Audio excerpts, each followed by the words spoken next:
नमस्ते। स्रोत सामग्री के आज के इस खास विश्लेषण में आपका स्वागत है। आज हम समय को देखने के एक ऐसे प्राचीन और बेहद सटीक तरीके को डिकोड करने वाले हैं जो हमारी मॉडर्न घड़ियों से कहीं ज्यादा गहराई रखता है, पंचांग। और इस पूरे सिस्टम को अच्छे से समझने के लिए हम 20 मई 2026 और नई दिल्ली की लोकेशन को अपना गाइड मानकर चलेंगे। तो चलिए आज की रूपरेखा जान लेते हैं। हम शुरुआत करेंगे वैदिक घड़ी के कंसेप्ट से, फिर पंचांग के 5 स्तंभ, दिन की समय सारणी, ग्रहों का मंत्रिमंडल और आखिर में दैनिक अनुष्ठानों पर बात करेंगे। भाग 1, वैदिक घड़ी का परिचय। यहाँ सबसे जरूरी बात यह है कि पंचांग कोई आम कैलेंडर नहीं है, बिल्कुल नहीं। आप इसे एक बेहद डायनामिक, लोकेशन स्पेसिफिक वैदिक घड़ी मान सकते हैं। ये सिर्फ घंटे या मिनट नहीं मापती, बल्कि आसमान में ग्रहों और तारों की स्थिति देखकर ये कैलकुलेट करती है कि समय का कौन सा हिस्सा शुभ है और कौन सा अशुभ है। ना कमाल की बात।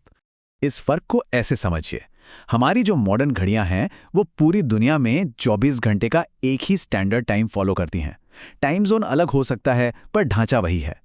लेकिन वैदिक घड़ी ये पूरी तरह से एक पर्टिकुलर ज्योग्राफिकल लोकेशन, जैसे मान लीजिए नई दिल्ली, से बंधी होती है। मतलब जो पंचांग एक शहर के लिए एकदम सटीक है, वो जरूरी नहीं कि दूसरे शहर में काम करे। अब आगे बढ़ते हैं हमारे दूसरे भाग की तरफ, पंचांग के 5 स्तंभ। अब आप सोच रहे होंगे कि पंचांग का इतना सारा डेटा आखिर कैलकुलेट कैसे होता है। तो इसके पीछे 5 कोर एलिमेंट्स यानी 5 मूलभूत स्तंभ हैं। ये हैं तिथि यानी लूनर डे, नक्षत्र, योग, करण जो कि तिथि का आधा हिस्सा होता है, और वार यानी दिन। बस यही वो 5 पिलर्स हैं जिनके कॉम्बिनेशन से सारा डेली कैलकुलेशन किया जाता है। उदाहरण के लिए 20 मई 2026 के आंकड़ों की ही बात करें तो सुबह 11:06 तक चतुर्थी तिथि है और फिर वो बदल जाती है। नक्षत्र सुबह 6:11 तक आर्द्रा है और दिन है बुधवार। ये डेटा हमें बिल्कुल सटीक एस्ट्रोलॉजिकल वेदर या कह लें कि ज्योतिषीय मौसम का हाल बताता है। चलिए अब आते हैं तीसरे भाग पर, दिन की समय सारणी को नेविगेट करना।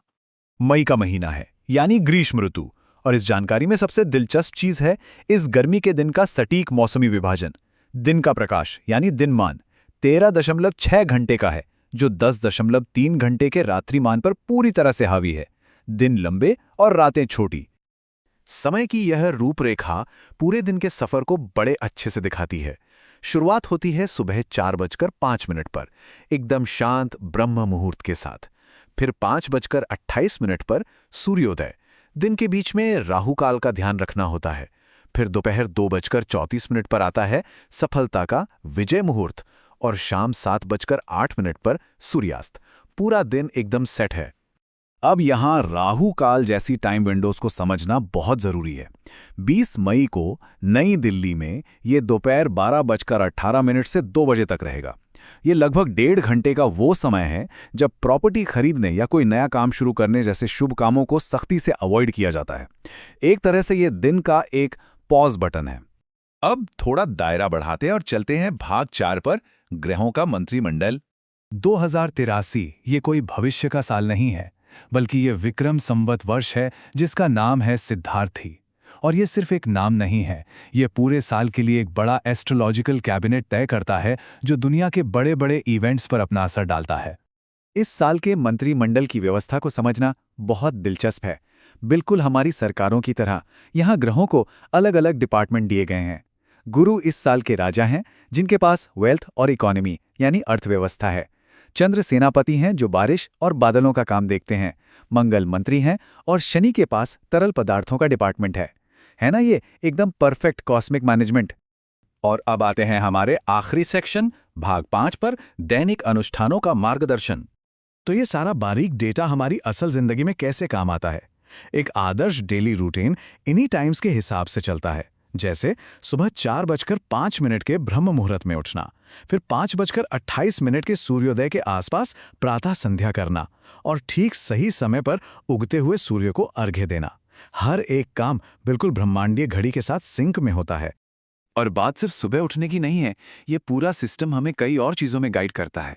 जैसे पांचों तत्वों का इस्तेमाल करके संकल्प लेना, सफल यात्राओं के लिए विजय मुहूर्त खोजना या फिर दिन के बीच की पूजा को अभिजीत मुहूर्त के साथ मैच करना। सब कुछ एकदम सही एनर्जी वाले टाइम पे किया जाता है। ये विचार पंचांग के इस पूरे कॉन्सेप्ट को बहुत ही खूबसूरती से समेटता है कि पंचांग एक वैदिक घड़ी है जो केवल उसी जियोग्राफिकल लोकेशन के लिए वैलिड है जिसके लिए इसे बनाया गया है। यानी नई दिल्ली का पंचांग पूरी तरह से नई दिल्ली की ही लोकल एनर्जी और आसमान से जुड़ा है। ये एक बहुत ही लोकन और सटीक सिस्टम है। तो इस विश्लेषण के अंत में एक विचार करने वाली बात है। अगर हम समय को सिर्फ घड़ी की टिक टिक या बीतते हुए घंटों की तरह ना देखकर एनर्जी और क्वालिटी के एक लगातार बदलते हुए फ्लो की तरह देखें तो क्या होगा? शुभ और अशुभ की इन बदलती विंडोज के हिसाब से अपनी दिनचर्या सेट करना समय के साथ हमारे इस मॉडर्न रिश्ते को पूरी तरह से कैसे बदल सकता है, जरा सोचिएगा। इस एक्सप्लेनर में हमारे साथ जुड़ने के लिए बहुत बहुत धन्यवाद।